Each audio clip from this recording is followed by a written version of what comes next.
This is Dr. Tori. Welcome to the Influence Everyday Show, where we make every day better and we influence for good.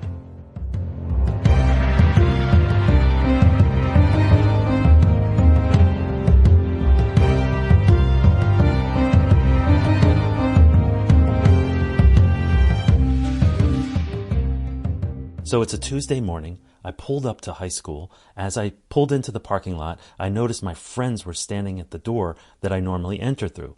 As I got out of the car, they started all coming towards me. They're like, "Dude, what did you do?" And I was like, "What are you talking about? I didn't do anything. What do you mean?" And they're like, "Dr. Jones is waiting for you in your homeroom with the principal. And they've both asked about you, if you were around." And I was like, "What? I didn't do anything." He got mad at me the other day, but I don't think I did anything wrong. Let me explain. Thursday, the week prior, I happened to have been in my AP English class. We were discussing poetry and preparing for our test. The following day, Friday, we were going to have an essay exam. And so on Thursday, we were preparing for it, and we were having a discussion about some of the poems we had read. Now, I don't remember the poem, and I don't remember what she said, but there was a girl in my class who barely ever spoke. She certainly never volunteered to speak in class. She seemed very shy.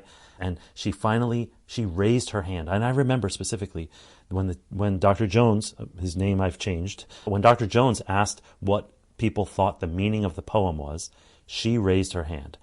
Something she never did, so it stood out to me. So I looked over in shock. She said what she thought that the poem meant. And then Dr. Jones replied by pounding on the desk, "Wrong! Wrong! Wrong! Wrong!" And his face was red. I felt horrible. I looked over at her and she started sinking into her chair. Now, I raised my hand and butted in a way. And I was like, wait, Dr. Jones, isn't the point of us reading poetry so that we get the meaning out of it and so that we're moved by it and it affects our heart and affects our actions and our behavior and our relationships? Isn't that why we read it? And he said, "Mr. Tori, I expect better answers out of you." And the class kind of ended, the bell rang, and I started to walk out. His face was really red, and he looked at me upset. Anyway, I walked out, went to my class, thought nothing of it. The next day, Friday, I show up for the essay exam. As I walked into the class, very publicly, in front of everyone in the class, he said, "Mr. Tori, I gave you an F on your paper. I gave you an F on your paper."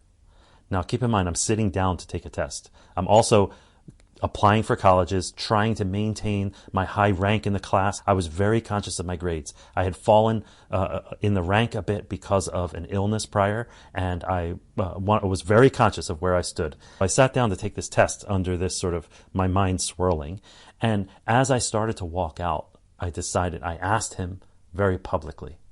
I said, "You know that wasn't an F. What was it really?" So now, as people are walking out of the class, I asked him, "What was my grade really?" And he said it was a B+, but you should be getting A's in my class. I had been in his class twice prior, once in the gifted program and another in another AP English class. And he said this, "I gave you an F because you should be getting A's in my class." And that was a B+.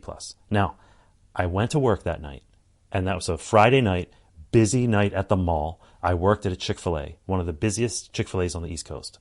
And I was working in the mall on a Friday night. You can imagine how busy it was. And I was the manager. Normally, I would be very involved, making sure all the right people are in the right spots. I would jump in on the cash register if they needed help there. I would jump in on cooking if they needed help there. But this night, I was so upset. I went in and I said to everybody on the team, I was like, "Hey guys, just so you know, I'm not in the best mood right now. I'm going to be doing dishes. I'm putting so-and-so in charge." And I put someone in charge. And I went into the back and I started doing the dishes. Now, the dishes, by the way, there's 3 huge sinks, all attached. And the first one is soap and suds and whatever, and a cleaning mixture. The second one is like to rinse it off. And then the third one is to rinse it off more before you put it on a drying rack.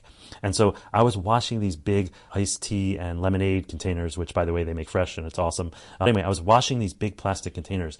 And the way you wash them is like, I was spinning them in the water and slamming them from one sink to the next and slamming them on the drying rack. And the whole time somebody came up to me, "Ed, what's wrong? What's wrong? I've never seen you like this." And then I told them the story. And I told them what Dr. Jones had said to me and what the whole scenario was. That's what happened Thursday and Friday. I did not know that my boss was sitting on a loft where his office was. His office was in a loft above the kitchen. And while he was sitting up there, he overheard my whole conversation where I recounted everything Dr. Jones had said, what he said to that girl in my class, what he said to me about my grade right before I sat down for a test, and what he said when I asked very publicly, what was it really? What was my actual grade? My boss at that Chick-fil-A was a franchise owner. They call him owner-operator. And they require their owner-operators to be active in the community. And he was on the school board, which, A, I didn't even really know what a school board was. B, he took the issue to the school board. And this is why Dr. Jones and my principal were standing waiting for me in the homeroom. He read an apology letter. Now, what does this story have to do with influence or leadership or communication? Here's what it has to do. Is first, my boss knew my character. He knew my work ethic. He overheard and then he advocated for me in a room that I didn't even know existed.